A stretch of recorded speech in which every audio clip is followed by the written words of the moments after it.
Good day. My name is Mrs. Pinar. I am your tutor for CEC Mathematics EPM 12. This is your assignment as well as exam-based presentation for 2021. Let's start off with measurement. Now, measurement, experience, and activities. Now, first of all, please remember when we talk about activities, we mean things that the learner should do, things they usually do with their hands, things that they can see, that they can feel. So activities are things that they should be able to do, or you as a teacher do it, you demonstrate it to them. Now let's start off with conservation. Now, conservation of measurement is based on the notation that the length of a piece of string doesn't change if you curl it or leave it straight into a circle. Now, what I have here is 3 pieces of string. Now, if you demonstrate the 3 pieces of string to your learners and you are going to do measurement.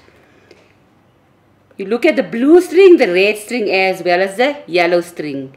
If you ask your learner, which of these strings do you think is the longest and which one is the shortest? Most of the times our learners will say the blue is the longest, then the red and the yellow is the shortest. But this is what conservation means, because if you show your learners, you take your 3 pieces of string, you put them together and you show your learners that these pieces of string are all of the same length. So it doesn't matter whether it's straight or curled, the size stays the same. Also, we can have an example of measurement by using capacity. Now, if you look at my 2 containers here, I have a jug that I have put some water in, and I have a glass. Now, the content of the jar will not change if I put the water or I pour the water into the glass. The content stays the same. It is the container that changes. This is what conservation of measurement means. So it does not mean that the measurement change. It is only the container that changes. You can also take a piece of dough, clay dough that the learners play with, and you can change it and you can make a ball of it, or you can make a sausage. The weight will still stay the same. It's just the shape that changes. And for this activity, your media there is rope, water, clay, or you can even have different shapes to show them. Non-standard and standard measurement of length. Now, what do we understand by standard and non-standard measurement of length?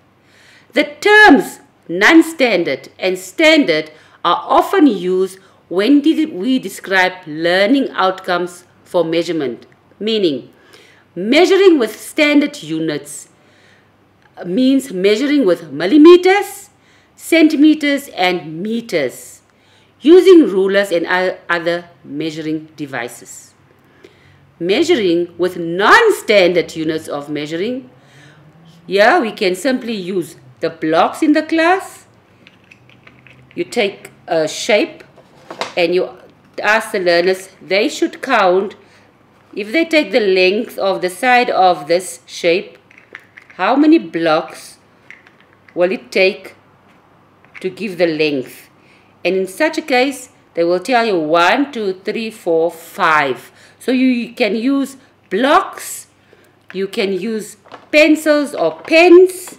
The length of this size is not even the full length of the koki or the pen or pencil, whatever you have. And so it immediately shows which side is longer and which side is shorter. So these are non-standard units of measuring. They can use their hand or this handspan for longer distances, like the length of the classroom. They can use their feet or any other thing, but it's non-standard. So those are the things that they are going to use, what they have. As long as the items used that you measure with are all the same size. For example, the identical blocks, they are all of the same size, as you can see. Or brand new pencils, that is all the same length. So make sure that the measuring instruments that you use for non-standard are all of the same size. We continue. What do we understand by sorting and classifying objects into 4 groups? We sort them according to color, we sort them according to size, shape and length. Matching mainly involves one-to-one correspondence. So the game that we can play here is memory games. Memory games, where the child remembers what he saw last. Now, when we want to sort into colors, I have made a simple teaching aid that we can use. It is a egg box. I've just given them its colors. I have asked my learners to collect some bottle caps, and now I am going to ask the learners to sort into different colors. So the learners can go pick up their own bottle caps, they can bring their own egg boxes, they can color it with you, and this is a nice game. And now we sort all our bottle caps according to colors. So now the child immediately can identify different colors. This is sorting according to colors. Sorting according to size. I will obviously give my learners a few objects that looks the same. We don't always need to buy some teaching aids. What I did here, I have cut out some shapes. I've cut out some shapes, and these are the shapes that I can also use. So in this case, they are all squares. So now the learner will organize all these shapes according to size. They will look at the size and they will match, and they will see which ones are bigger and which ones are smaller. So according to size, you can make your own teaching aids. Then to classify or sort according to shape, I will give my learners different shapes. Again, like I showed you, I've cut out some different shapes. So my learners will now group all these shapes according to what they can see. They will identify these shapes and they will now put them all together that looks the same. All the ones that looks the same, they will put together. So that is sorting according to shape. I have many different shapes here that I've brought along just to show anything. Even the back of the bottle cap is a circular shape. So I can make use of anything that I can get hold on or hold of to teach sorting and classifying. Same with length. I can use a string, I can cut, and I can just show them that things are of different length. Same shape. And just show, then the learners will be able to identify which of these shapes or sizes are longer than the other. Anything that you can get hold of. So in your class, you can make your own teaching aids. Alright, classifying, sorting involve finding things that are the same or alike and grouping them by specific traits. So when we talk about triangles, we look at all what it doesn't matter what the size is, as long as it has 3 sides, it is a triangle. As long as it is round, it is a square. So sorting means to group because of what I see or what I feel. What things are alike and what things are different. For example, the group of animals in the picture can be grouped based on their color or type of animal. So you can give some examples, worksheets where you have a few animals that looks the same. You can have young chicken classify anything.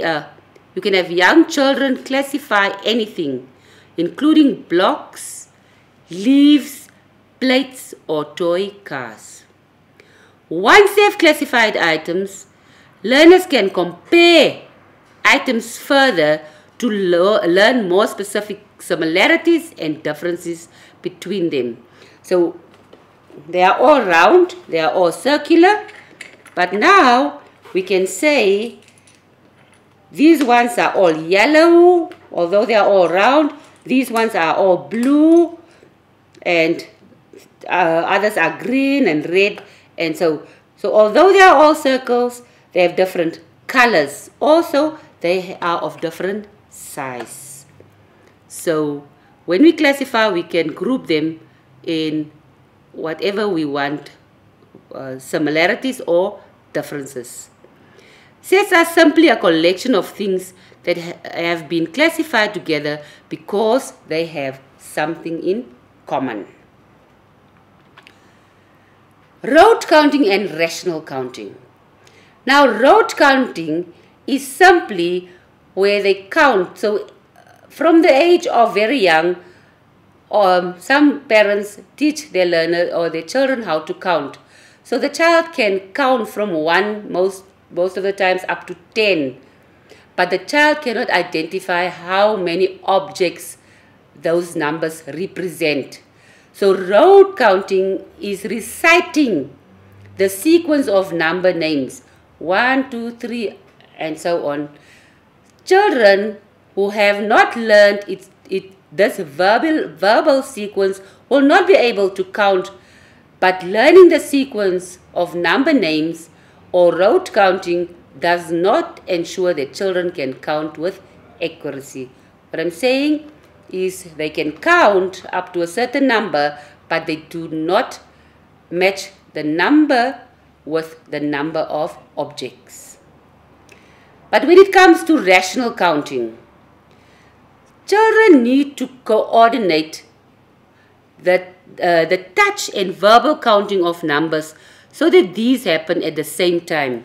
Again, I can use my box, my egg box, and as I put my counters in, I count how many, because now I need to put a number to the specific number of objects.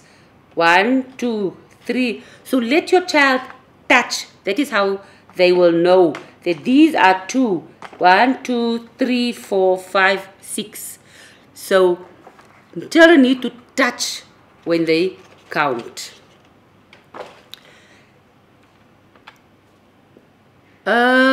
Activities to practice counting. What can I do to help my child to know how to count? Usually we have nursery rhymes, and the one that I have there on my slide, Two Little Dicky Birds. You might know Two Little Dicky Birds, or sometimes I have the rhyme that I have,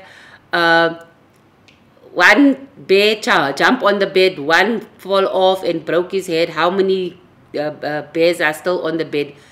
And those are the nursery rhymes, just so that they can know how to count.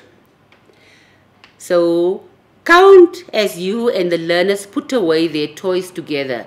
So keep on counting. So when you ask them to put all the things that you have used in the class for the day, as they put it away, you count with them. Singing rhyming number songs is also a way to practice counting. There are all sorts of number songs that you can find on YouTube or any online children apps. Use your hands to indicate numbers visually. So when you show a child how to count, use your fingers, show them 1, 2, 3, 4, 5, so that they can visualize the picture in their minds, so that they know on the hands are 5 fingers, and if you ask them to put up 2 fingers, these are all the practice that you can do, the practical activities that we do to help our children with counting. Facilitate activities that include numbers. The example here is use a dry eraser board or sidewalk chalk to draw a series of dots in a recognizable shape. So we can draw, or you can draw a shape for the child in his book. And now you write, you make a dot, 2 and 3, and then you ask your child to follow the dots by using the number and tell you what shape they have drawn in the box. That is using dots as a way of helping them how to know the numbers, which number follow the other number. So they number each dot and have the children connect the dots starting from the dotted label 1, guide them towards 2, and so on, saying the numbers out loud together with your child. Classification skills. Teaching young children how to match, classify, and measure is an important part of developing early math skills, because these skills help children identify and describe relationships between items. Like I showed earlier, they know these ones are all round because we have matched and classified, and they know what the differences and similarities are. If activities involving observation and classification have been overlooked simply because their importance wasn't obvious, you may find yourself filling in gaps with older children who are having difficulty moving from simple recall and summarization to interpreting of information. What it says here in simple language is, if we do not see the importance for learners to classify, to do all these things practical, then later on in math, the child might have a gap that will be very difficult to fill. Spending time on these activities, these practical activities, when children are young and still eager to learn, can pay off later by increasing their ability to make connections in order to draw logical conclusions and make predictions. By doing all these activities practical, this can only help my child mathematical wise later in life. What is number sense? It is quantification. Quantification meaning quantity, how many. So number sense is when the child has the knowledge to specific quantities. He knows, if I show him my 4 fingers, he should be able to know that these are 4 and 5. So quantification, or 10 fingers, the knowledge of specific quantities. 2 circles, 3 blue circles, 1 green, 1 red, 4 blue. This is quantification. The child must know what the quantity is. Number identification. Naming numbers. He knows the numbers, the symbols. He knows the symbol. Number identification. He knows that is the symbol for 2, and the child knows these are 2 objects. Number identification. Counting with 1 to 1 correspondent. Each number corresponds to one specific quantity. Again, 1. You ask your child, you can do the numbering and ask your child to put the number of objects on the specific symbol, so that the child knows how many, counting 1 to 1 correspondence. Then composing numbers, addition and then decomposing numbers. Composing numbers, I ask the child, so if I put these 2 items and I put these 2 items, I can even make circles. I'm going to add now, and my child should be able to count. So I tell my child how many, and I write 2 plus 1, 2, 3, the child count, and 1, 2, 3, 4, 5. So my child knows that 2 objects plus 3 objects gives me 5 objects. Decomposing, the same. I give my child a group of objects. We count the objects, 1, 2, 3, 4, 5. I'm going to decompose, so I'm going to subtract. So I take away from the group of 5, I take away 2. I take away 2 objects. So how many objects do I have left in my original block? 1, 2, 3. So now my child can do, or rather have some number sense. Thank you. How to teach children color.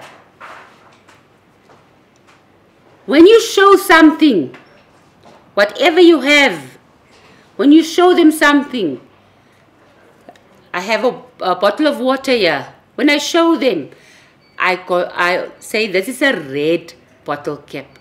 This is a red balloon. You name the color. You always name the color so that the color can stick to the child's mind. This is a blue circle. This is a blue bottle cap. Whatever I have. This is an orange square. Whenever I show my child something, I mention the color so that the color can stick to the child's mind. So when you show something, say a red balloon, use the word color together with the name of the object. And instead of just saying this is red, it's better to say this is a balloon and its color is red. When you are teaching children about different colors, remember that perceptive language comes before expressive language. Meaning, children will be able to point out the right color long before they say its name. So, same thing. Different objects, same color. So, what do we have here now?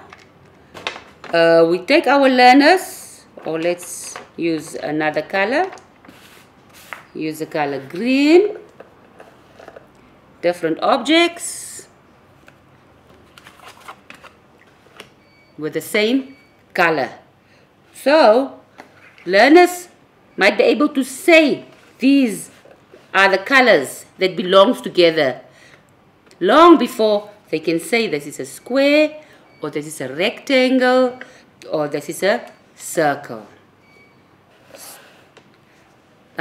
So it is better to dedicate time to each color separately.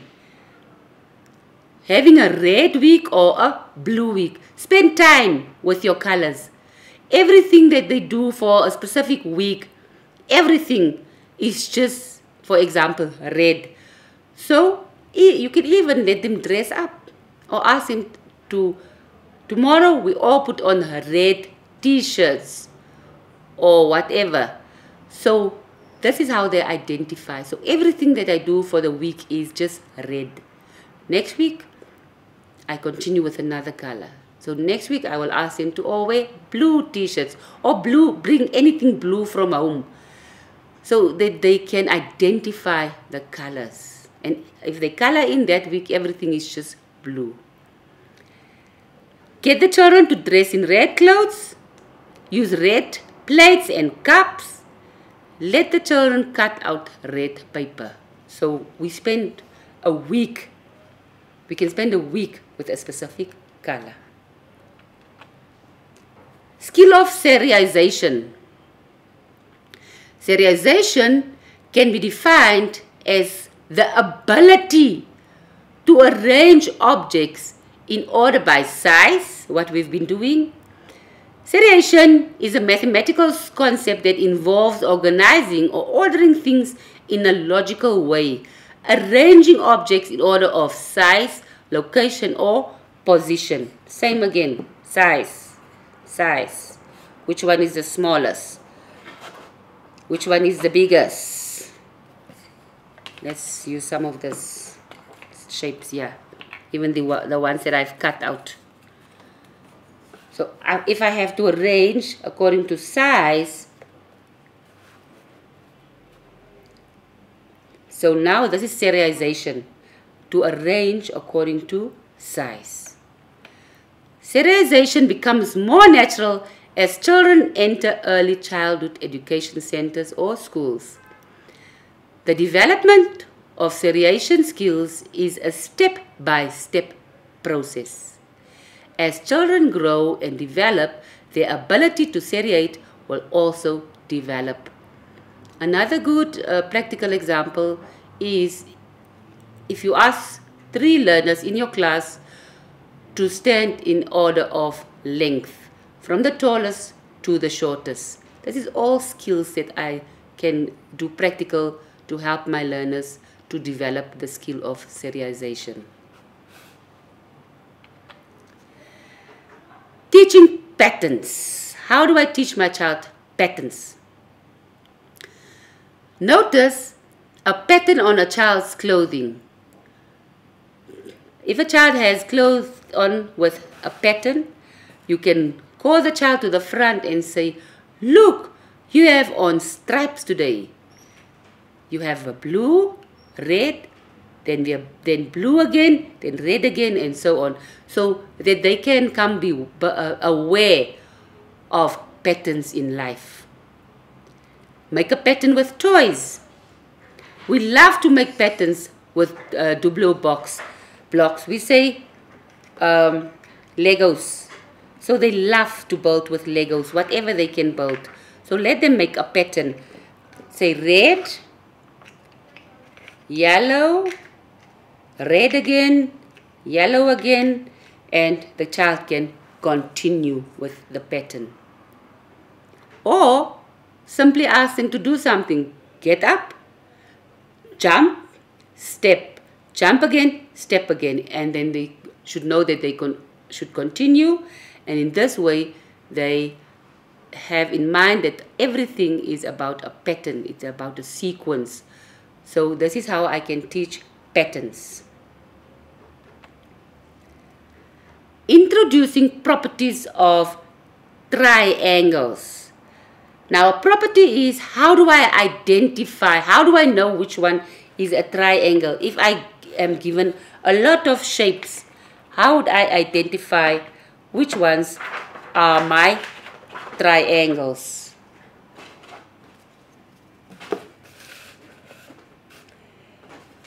So first of all, picture books are a great way to introduce the concept to preschool learners.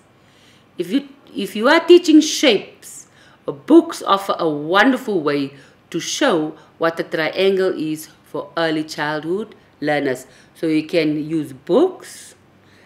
So how do you explain what a triangle is to your preschool learner? What do they identify? Immediately they will see all these shapes in front of them have 3 sides.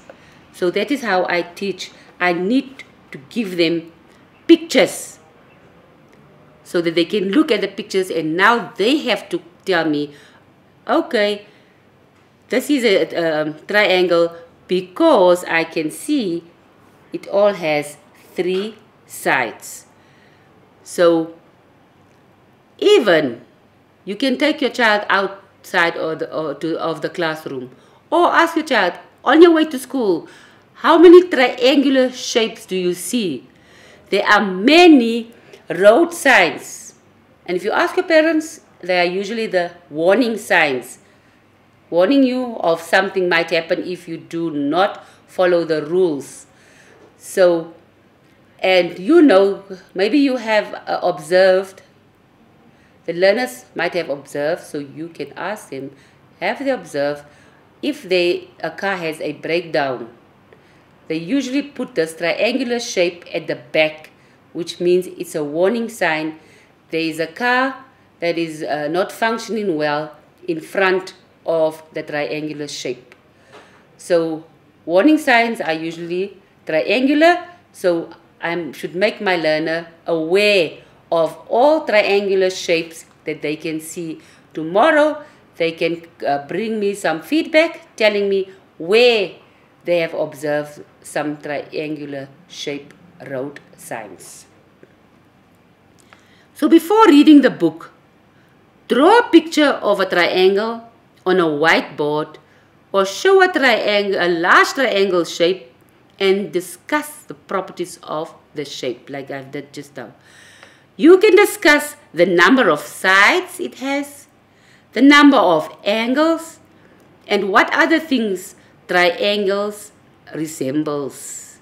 Then use one or more of the following books to reinforce the concept of what is a triangle to preschool children in your classroom, while showing a variety of examples of the shape, like I've just told you what to do.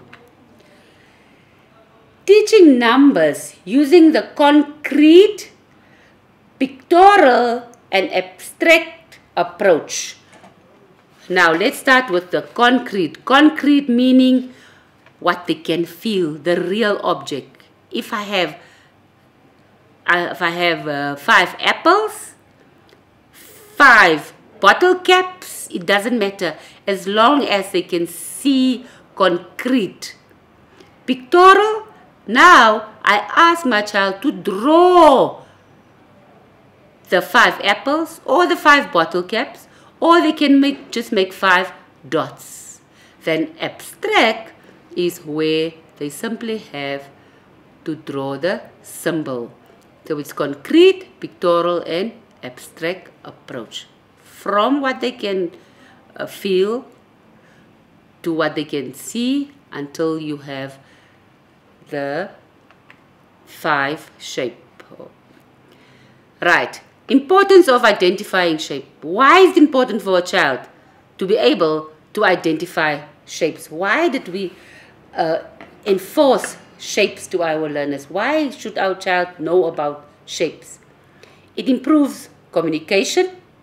The child can talk about it. The child can explain himself. The child can express himself. He has greater creative skills. He can sort objects. It is for pre-reading and writing skills. When I have to, for example, when I have to do the E for apple, I will tell the child, start off by making a half circle. So then the child knows immediately how he should start with if he needs to write an E for apple, any apple. It improves the child's drawing skills. Letters constrain lots of different shapes. So the B and the D and the P, all those shapes that confuses the child.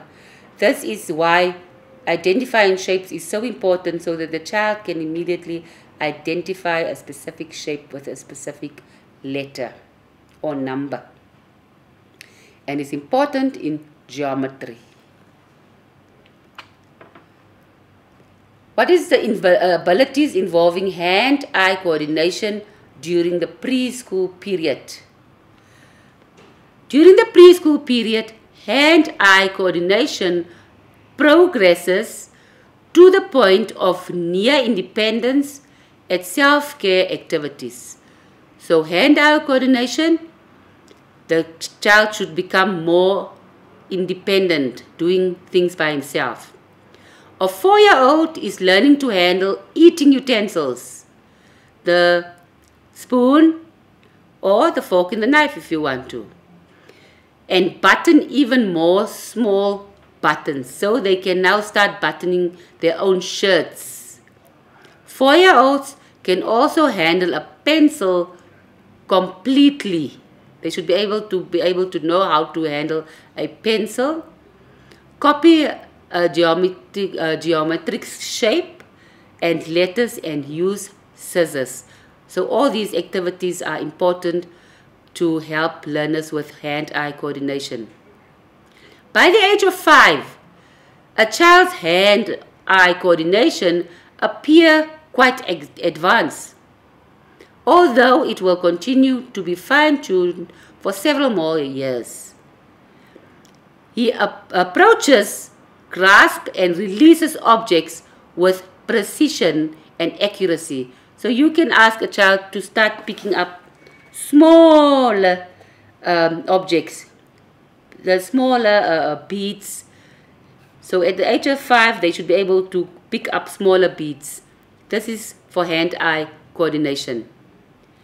He may use the same toys as preschoolers, but he manipulates them with greater skill and purpose, and can complete a familiar jigsaw puzzle with lightning speed. So puzzles in our classrooms are also important. You don't need to go buy a puzzle. You can make your own puzzle by cutting out maybe a cereal box, cut it out and put the puzzles or put the pieces for the learner, and the learner now has to put this puzzle to make a proper picture. An important milestone in hand-eye progress at this stage is the child's ability to tie his own shoelaces. They love it if they will run to you and tell you how good they feel if they can tie their own shoelaces. Why is sequencing important?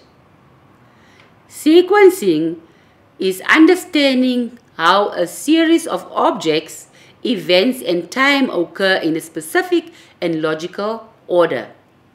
This is very important. This is a very important concept for preschool learners to develop, as it allows children to recognize patterns that make the world more understandable and predictable.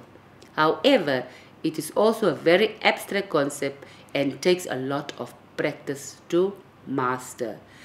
If you look at the picture that I have there, 10, 20, and then I have some missing numbers, and the learners need to fit in some of these numbers where they feel that it should fit, because now they should be able to count. So patterns are very important.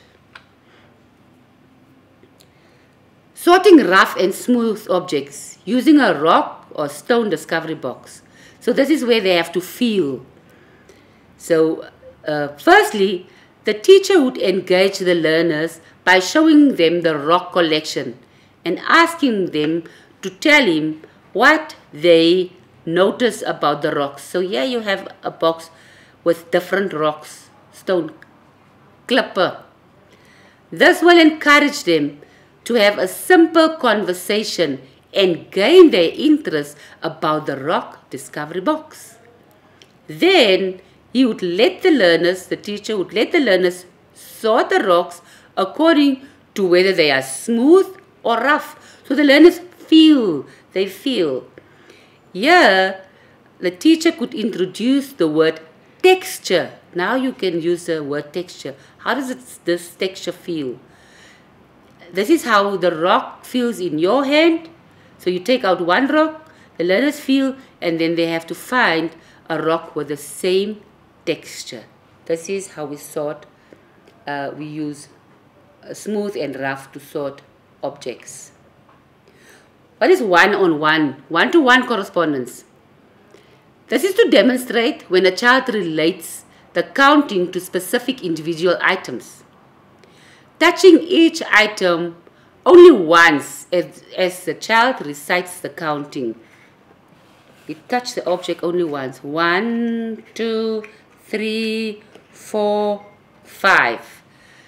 So, as toddlers have experience with authentic hands-on learning and with counting and sharing, they begin to develop the concept of one-to-one correspondence. When distributing a snack, if you give them a sweet, for example, toddlers can give each child one mini muffin or one orange or apple or whatever.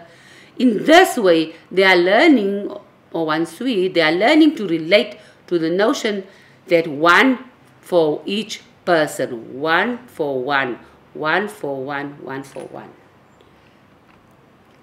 What is the importance of spatial vocabulary in math? Why do they need to know spatial vocabulary? This will help in the knowledge of object categories and attributes, allow children to mentally and physically organize things in the world. Size, color, shape. Spatial awareness and spatial relations allow children to locate objects and navigate successfully in their environments. Go find the circle nearest to you. Go find the circle the furthest from you. Spatial awareness. Using spatial language enables children to express their needs and concerns. Oh no, Mama, teddy bear is under the bed. And describe and discuss the world around them. If you put the triangles together, they make a square. Just quickly. If you put the triangles together, they make a square.